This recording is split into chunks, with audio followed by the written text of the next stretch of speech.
Hi, I'm Auntie Judy, or Auntie Judy, and I'm here to read The Tale of Squirrel Nutkin. Now, this is a story that I'd like to deliver to Kaylee Edwards, my niece, but I will read it to all of you in her class. The Tale of Squirrel Nutkin by Beatrix Potter. This is a tale about a tale that belonged to a little red squirrel, and his name was Nutkin. He had a brother called Twinkleberry and a great many cousins. They lived in a wood at the edge of the lake. In the middle of the lake, there was an island covered with trees and nut bushes, and amongst those trees stands a hollow oak tree, which is the house of an owl who is called Old Brown. One autumn, when the nuts were ripe and the leaves on the hazel bushes were golden and green, Nutkin and Twinkleberry and all the other little wood squirrels came out of the wood and down to the edge of the lake.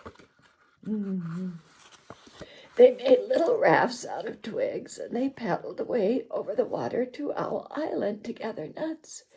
Each squirrel had a little sack and a large oar and spread out his tail for a sail. They're going to the island.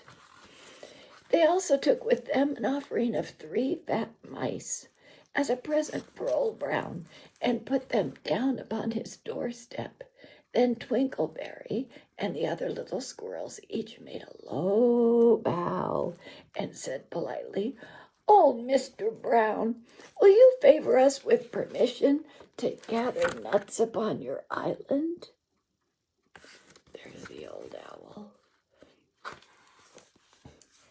But Nutkin was excessively impertinent in his manners. He bobbed up and down like a little red cherry, singing, riddle me, rot-tot-tote, a little wee man in a little red coat, a staff in his hand and a stone in his throat. If you'll tell me this riddle, I'll give you a groat. Now this riddle is as old as the hills. Mr. Brown paid no attention whatever to Nutkin. He shut his eyes. Yeah, he didn't like being played around with. The squirrels filled their sacks with nuts and sailed away home for the evening. Look at how they have those nuts.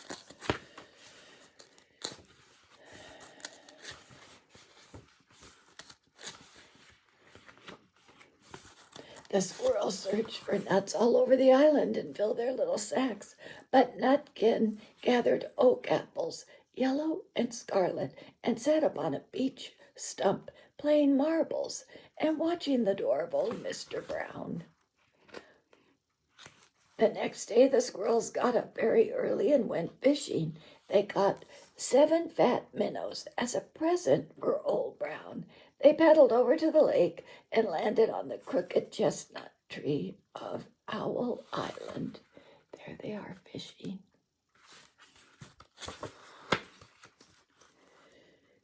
Twinkleberry and 6 other little squirrels each carried a fat minnow, but Nutkin, who had no nice manners, brought no present at all. He ran in front singing, "The man in the wilderness said to me, 'How many strawberries grow in the sea?' I answered him, as I thought good, 'As many red herrings as grow in the wood.'" But old Mr. Brown took no interest in riddles, not even from the answer provided for him. The other squirrels hunted up and down for nut bushes, but Nutkin gathered robins' pincushions off a briar bush and stuck them full of pine needle pins. So Nutkin was fooling around again. On the 5th day, The squirrels brought a present of wild honey. It was so sticky and sweet that they licked their fingers as they put it down on the stone.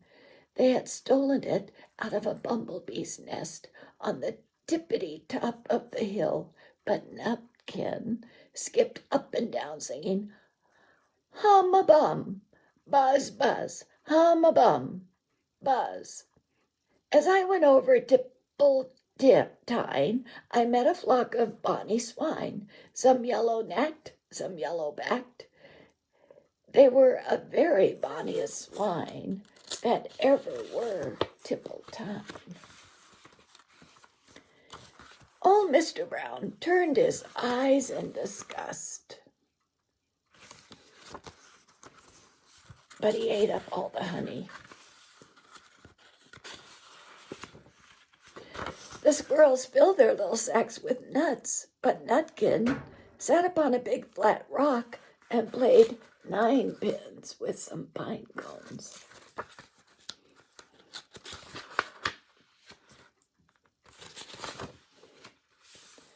Now old Mr. Brown took an interest in the eggs. He opened one eye and shut again, but he still did not speak.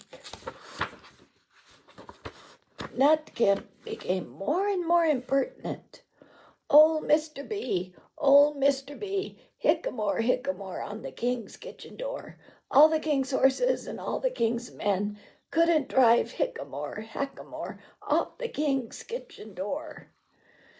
Nutkin danced up and down like a sunbeam, but still Old Brown said nothing at all.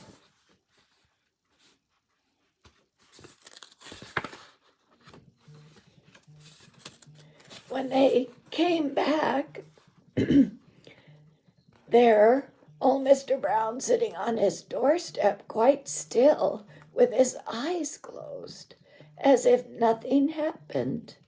But Nutkin was in his waistcoat pocket.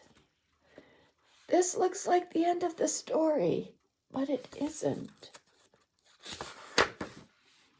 Old Brown carried Nutkin into his house and held him up by the tail, intending to skin him. But Nutkin pulled so very hard that his tail broke in two, and he dashed up the staircase and escaped out of the attic window. You see that tail in Old Brown's beak? And to this day, if you meet a Nutkin up on a tree and ask him a riddle, he will throw sticks at you and stamp his feet and scold and shout, "Cuck-cuck-cuck-a-roo! Cuck-cuck-cuck!" The end. There's Nutkin without his tail. That's the end of the story. I hope you enjoyed it. Love being with you. Bye. Love you, Kaylee. Kiss.